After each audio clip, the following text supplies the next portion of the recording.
Politics shows as of Monday, Trump's average approval rating in New Hampshire opinion polls stood at 54.9%. Haley's was at 36.7%. After Trump's outright victory in the Iowa caucuses last week, Haley needs to win the New Hampshire primary or at least finish in a very close second place. Some observers say if Haley fails to do either, it would likely result in Trump securing the Republican Party nomination. Next, the Chinese government has justified its policies on the Xinjiang Uyghur Autonomous Region in a white paper on anti-terrorism measures. Western countries have repeatedly criticized Beijing's policies on the region as human rights violations. Their government on Tuesday released a report titled China's Legal Framework and Measures for Counterterrorism. It says, as a victim of terrorism, China has long faced real threats. It stresses the country has undertaken counterterrorism efforts under the leadership of President Xi Jinping.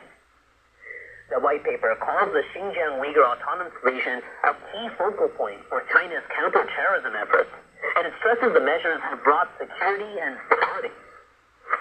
Protests and bombings have taken place in the region against the backdrop of Beijing's oppressive religious policies concerning Uyghur Muslims. The West has been saying many Uyghurs have been detained and forced to receive ideological education under the pretext of counterterrorism measures.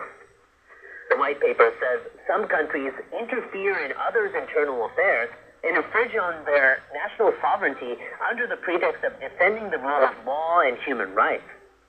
It says these actions have severely hampered the global effort to fight against terrorism and weakened the foundations of cooperation. Beijing watchers say the white paper shows the intention of Chinese authorities to defend their activities in the Xinjiang Uyghur Autonomous Region as anti-terrorist measures and reject foreign meddling in the matter. Moving to the Philippines, where the president is coming under criticism for using a government helicopter to attend a music concert. Ferdinand Marcos Jr. reportedly took the measure last Friday to avoid getting stuck in traffic. It involved Marcos and his entourage, including his wife, who traveled to see the British band Coldplay perform at an arena north of Manila. People on social media are criticizing the use of the presidential helicopter. They're calling it an abuse of power and misuse of government resources. The venue is about 30 kilometers from its official residence. In a statement, the head of presidential security said the use of the helicopter was justified as the traffic situation posed a potential security threat. An estimated 40,000 people showed up to see the show, resulting in unforeseen traffic complications around the venue. As we've been reporting, heavy snow is expected in quake-hit areas of Japan's Hokuriku region for the rest of the week. Our meteorologist PhST tells us what to watch out for in our World Weather Report. And we will see cold weather coming in for most parts of Japan, and that will bring along with it some heavy snowfall.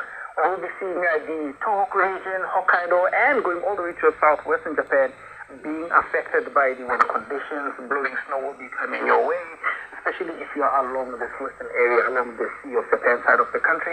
Areas that will be mostly affected include Hokuriku as well as Tohoku, with the snow accumulation going between 200 to 230 centimeters. What you need to look out for is possibly your commute early in the morning being affected as you go into Wednesday as well as Wednesday evening, Wednesday morning and Wednesday evening, and possibly into Thursday as well.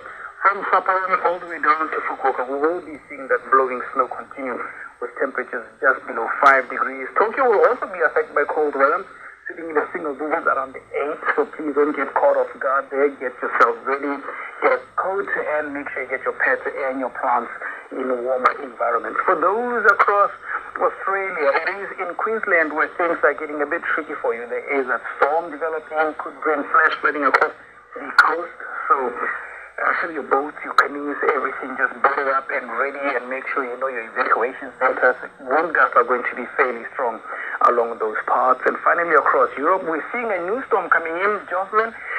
Here, the situation is not as intense as what Isha was, but there will still be strong winds across the northern parts of the United Kingdom.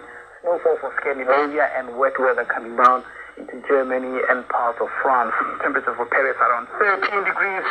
Then the African continent, we're seeing again a mixture here. Still extremely warm weather from Central African Republic going all the way towards much of West Africa with a bit of showers, some of it becoming thunder showers for those in Johannesburg, especially around daytime, middays. That's when that should be coming your way. Temperatures fairly warm at just around 27 degrees. That's all for the weather. Take care.